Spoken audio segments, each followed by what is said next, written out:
It has been 1 week since 6 out of 9 members of the U.S. Supreme Court struck down the Voting Rights Act, and what we've witnessed for the past 7 days is certain states wasting no time taking full advantage, no different from the overturning of Roe v. Wade, which restored states' rights on abortion. The following southern states, including Florida, Louisiana, Mississippi, Alabama, and Tennessee, are all confirmed to be preparing or have already passed legislation to redistrict their congressional maps.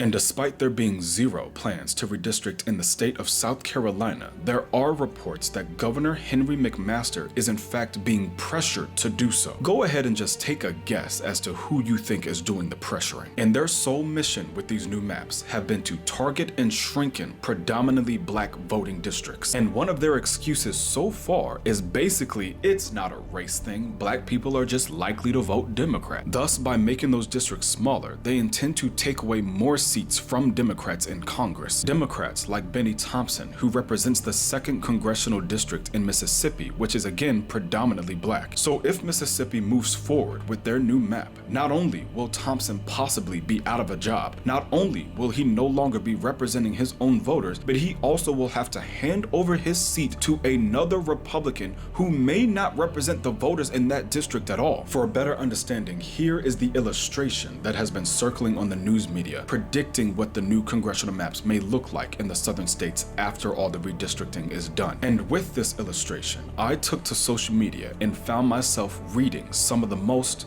horrifying posts so you don't have to. But the one post I will share with y'all drives the point home to much darker times ahead for black American voters, where conservative white men are now comfortably announcing what they've truly wanted after these redistrict maps. And I quote, "The South will look like this in 2026. Then we start ICE raids on Atlanta and Charlotte to finish the job.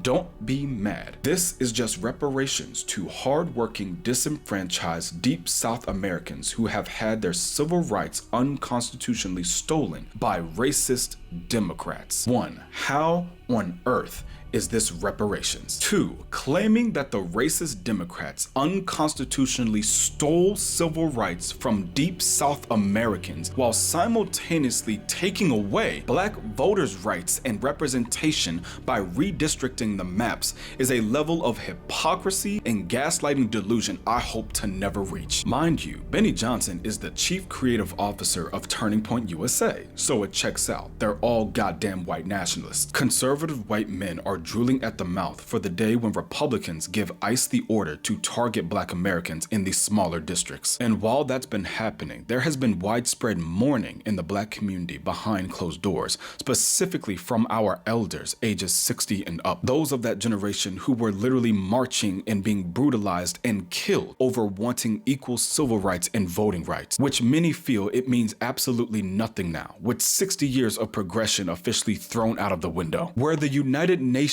just voted to condemn the transatlantic slave trade and call for reparations for black people in March, conservative white men are hell-bent on making black Americans' lives worse and showing clear signs of wanting to go back to Jim Crow. They have always seen this as a war, and while they claim it's for American culture, what they truly mean is white dominance. Because ever since that orange cow took office in 2025 and made their economy so much worse, they still celebrate as if they're winning.